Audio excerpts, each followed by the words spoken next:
चलिए, तो आज के इस वीडियो में हम लोग बात करेंगे एज के बारे में। ठीक, तो एज के पार्ट 2 का वीडियो है आज। देखिए क्वेश्चन नंबर 7 क्या है। ये प्रथम क्वेश्चन है इस पार्ट का कि अंजू एवं संध्या, आप पहले नाम लिख लीजिए यहाँ पर। अंजू और क्या है, संध्या। क्या है, दोनों है, अंजू है और संध्या है। ठीक, वर्तमान आयु का अनुपात, उनके वर्तमान आयु का अनुपात हम लोग मान लेते हैं ये है। ठीक, अनुपात है 4 वर्ष पूर्व इनकी आयु का जो अनुपात है क्रमशः 11:15 था। कितने वर्ष पूर्व? 4 वर्ष पूर्व। तो 6 वर्ष बाद इनकी आयु क्या होगी, आपको ये निकालना है। तो चलिए अब क्वेश्चन को बनाते हैं। क्या लिखा है? 4 वर्ष पूर्व, तो इसको हम लोग इस प्रकार लिखेंगे, 4 वर्ष पूर्व, और इसका भी 4 वर्ष पूर्व। इनका जो अनुपात था 11:15 था। ठीक है, अब क्रॉस मल्टीप्लिकेशन का गुना करेंगे हम लोग। तो ये जो 15 है इसके साथ गुना होगा तो 195x माइनस 60 देगा, और ये इसके साथ गुना होके बनाएगा 187 और x, और ये 44। देखिए ये इधर आएगा और ये इधर जाएगा, समझ में आ रहा है? तो ये इधर आएगा तो बनाएगा 8x, और ये इधर जाएगा तो हो जाएगा ये। ठीक, यानी कि x = 2। समझ में आ गया? अब निकालना क्या है, x = 2 हो गया। अब निकालना हमें क्या है, तो हमें जो निकालना है वो है, यहाँ पर दिया हुआ है कि अब उनके आयु का अनुपात क्या होगा 6 वर्ष बाद। तो उनका जो वर्तमान उम्र है ये है वर्तमान 6 वर्ष बाद, तो ये हो जाएगा उनके 6 वर्ष बाद। ठीक, तो ऊपर में 13x यानी कि 26, ठीक, प्लस 6, और नीचे है गुने 2 प्लस 6। समझ में आ रहा है? और यहाँ पर क्या हो जाएगा 32, और यहाँ पर क्या हो जाएगा 28, 28, 30, 34। ठीक, तो ये हो जाएगा आपका 16 दुगने 32 और 17 दुगने 34। जबकि यहाँ पर कोई ऑप्शन ऐसा है नहीं, है क्या? नहीं है, तो इनमें से कोई नहीं जो है हम लोगों का क्या हो जाएगा, राइट आंसर हो जाएगा। उसके बाद देखते हैं क्वेश्चन नंबर 8 को। ठीक है, तो चलिए क्वेश्चन नंबर 8 को देखते हैं क्या है। ध्यानपूर्वक देखिएगा।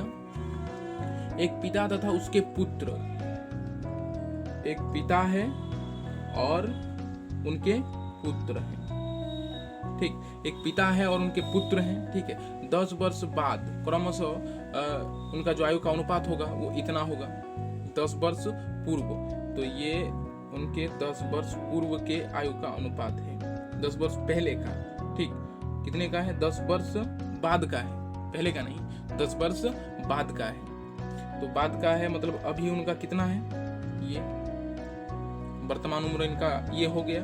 अब बोल रहा है कि 10 वर्ष पूर्व, 10 वर्ष पूर्व यानी कि और 10 इनमें माइनस कर देंगे तो इनके आयु का अनुपात जो है 3:1 हो जाएगा।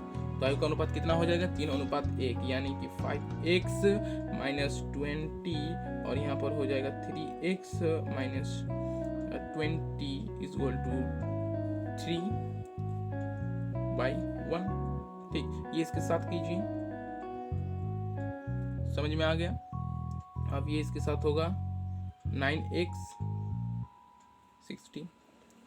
देखिए ये 9x में हम लोग 5x को माइनस कर देंगे तो 4x, और ये पूरा पूरी 60 है, और इसमें से हम लोग ये घटा देंगे तो क्या हो जाएगा हम लोगों का 40। तो x = हम लोग का क्या निकल गया, 10। x = क्या निकल गया, 10 निकल गया x =। अब जो है हम लोग करेंगे क्या, बताया क्या गया है कि पिता तथा पुत्र की वर्तमान आयु का अनुपात क्या होगा। वर्तमान आयु उनका कितना है, 5x माइनस 10 और 3x माइनस 10। तो ये हो जाएगा 50 माइनस 10, और ये हो जाएगा 30 माइनस 10। तो 50 माइनस 10 यानी कि 40, और ये हो जाएगा 20, कट के 2:1। समझ में आ गया? बहुत ही इजी क्वेश्चन है, समझ में आ गया? चलिए अब क्वेश्चन नंबर हम लोग 9 को देखते हैं। क्वेश्चन नंबर 9, तो चलिए क्वेश्चन नंबर 9 को देखते हैं।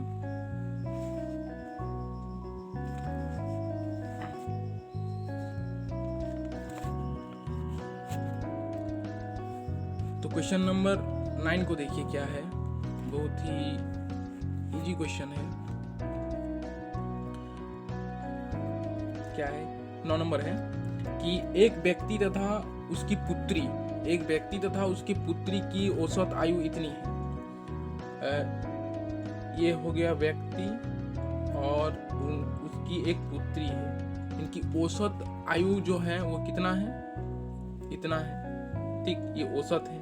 तो औसत यानी कि ये, तो इन दोनों के आयु का योग कितना होगा? ये हो गया व्यक्ति और ये उसकी पुत्री हो गया, तो योग कितना हो जाएगा? 68। समझ में आ गया? 68 होगा। एवरेज में हम ऐसा क्वेश्चन बनाए हैं। अब 68 हो गया। अब बता रहा है क्या कि 4 वर्ष बाद उनके आयु का अनुपात इतना था। 4 वर्ष बाद उनके आयु का अनुपात इतना था, तो अभी उनके आयु का अनुपात कितना होगा? ये व्यक्ति हो गया, ये पुत्री हो गया। 4 वर्ष बाद इतना था, मान लेते हैं ये आयु का अनुपात था। ठीक, 4 वर्ष बाद का है, तो अभी कितना है? ये होगा, अभी ये होगा। तो दोनों का हम लोग योग करेंगे तो अभी इतना देगा कि नहीं? अब ये 4 और ये 4 मिलकर कितना हो गया? 8। इसमें क्या हो जाएगा? ऐड, क्योंकि ये माइनस में है, ऐड हो जाएगा तो कितना होगा? और 5x और यहाँ 14x मिलकर हो जाएगा 19x, और ये दोनों इसके साथ ऐड हो जाएगा तो कितना हो जाएगा? ये कितना बार में? 4, यानी कि x = आपका 4 निकल गया। हम लोगों को निकालना क्या है? तो पुत्री की वर्तमान आयु कितनी है? तो पुत्री की जो वर्तमान आयु है वो हमें निकालनी है। तो पुत्री की वर्तमान आयु कितनी है? अभी इतना, 5x - 4। ठीक, तो 5x ये -4, यानी कि 20 - 4 = 16। तो कितना आंसर होगा? 16 वर्ष, यानी कि आपका कौन सा राइट आंसर हो जाएगा? Option number D. ठीक, ऑप्शन नंबर डी जो है राइट आंसर हो जाएगा। चलिए नेक्स्ट को देखते हैं। चलिए क्वेश्चन नंबर 10 को देखते हैं। क्वेश्चन नंबर 10 क्या है कि सुरेश की आयु उसके पिता की आयु के आधी है। सुरेश की आयु उसके पिता की आयु के आधी है और 20 वर्ष बाद उसके पिता की आयु उसकी आयु से 1.5 गुनी होगी। उसके पिता की वर्तमान आयु क्या है? उसके पिता की वर्तमान आयु जो है हमें निकालना है। तो पहले ये सुरेश के पिता हैं और ये सुरेश खुद हैं। एक बात आप नोट कीजिएगा कि पिता का उम्र हमेशा क्या होता है? ज़्यादा होता है। पिता का उम्र हमेशा ज़्यादा होता है। तो सुरेश का अगर x होगा तो इसका 2x, क्योंकि बोला है आधा है, पिता के आयु का आधा है। ठीक, और आज क्या लिखा है कि 20 वर्ष बाद 20 वर्ष बाद पिता की आयु उसके पुत्र की आयु के 1.5 गुनी हो जाएगी। 1.5 गुनी यानी कि ये 1.5 गुनी। समझ में आ गया? तो ये क्या हो जाएगा? 1.5 गुनी हो जाएगी। तो हमें क्या करना है? पिता की वर्तमान आयु जो है निकालना है।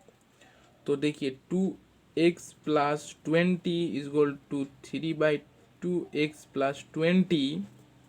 अब ये इसके साथ गुना हो जाएगा तो 4x + 40, और ये इसके साथ होगा 3x + 60। अब ये जब इधर आएगा तो हो जाएगा x, और ये जब इधर जाएगा तो हो जाएगा 20। समझ में तो आ गया होगा? ठीक, x = 20 हो गया। अब हम लोग करेंगे क्या? पिता की वर्तमान आयु। तो पिता की वर्तमान आयु कितनी है? 2x। तो 2 × 20 = 40। समझ में आ गया? ठीक, चलिए नेक्स्ट क्वेश्चन को देखते हैं। और नेक्स्ट क्वेश्चन है कि सीता तथा गीता दोनों है। क्या है? सीता भी है और गीता भी है। सीता गीता दोनों है। ठीक, वर्तमान आयु का अनुपात क्रमशः इतना है। ठीक, वर्तमान आयु का अनुपात क्रमशः इतना है और इनकी आयु का योग, इनके आयु का योग कितना है, इतना है। ठीक है, 10 वर्ष बाद इनकी आयु का जो अनुपात होगा वो क्या होगा। ठीक, तो हम क्या करेंगे, इन दोनों को ऐड करेंगे तो कितना होगा, इतना, यानी कि 17x। तो ये देखिए 17x is equal to 68, 17x is equal to 68। तो कितना बार में जाएगा ये, 4, यानी कि x is equal to 4। x आपका कितना हो गया, x आपका 4 हो गया। अब देखिए क्या करना है, हमें क्या करना है, उनके आयु का जो है अनुपात को निकालना है 10 वर्ष बाद। तो 10 वर्ष बाद तो पहले जान लीजिए कि इसका 8x था, 10 वर्ष बाद इतना हो जाएगा, और ये 9x था और 10 वर्ष बाद इतना हो जाएगा। समझ में आ गया। क्या करेंगे, ये 4 मतलब 32 और 10, 32 और 10 कितना हो जाएगा, 42। और यहाँ देखिए ये हो जाए 4, 36 और 10 46। तो अगर हम इसको काटते हैं तो ऊपर वाला 21 से कटेगा, नीचे वाला 23 से कटेगा, तो ये हो जाएगा 21:23, मतलब 21:23। जो ऑप्शन नंबर आपका डी है ये राइट हो जाएगा। ऊपर वाला में देखिए क्या निकला है, 40, यानी कि ऑप्शन आपका ए जो है राइट हो जाएगा। क्लियर हो गया। तो आज की वीडियो में बस इतना ही, मिलते हैं नेक्स्ट पार्ट 3 लेकर, और इसका PDF लेना मत भूलिएगा। इसका PDF आपको डिस्क्रिप्शन बॉक्स में मिल जाएगा। अभी के लिए बहुत बहुत धन्यवाद।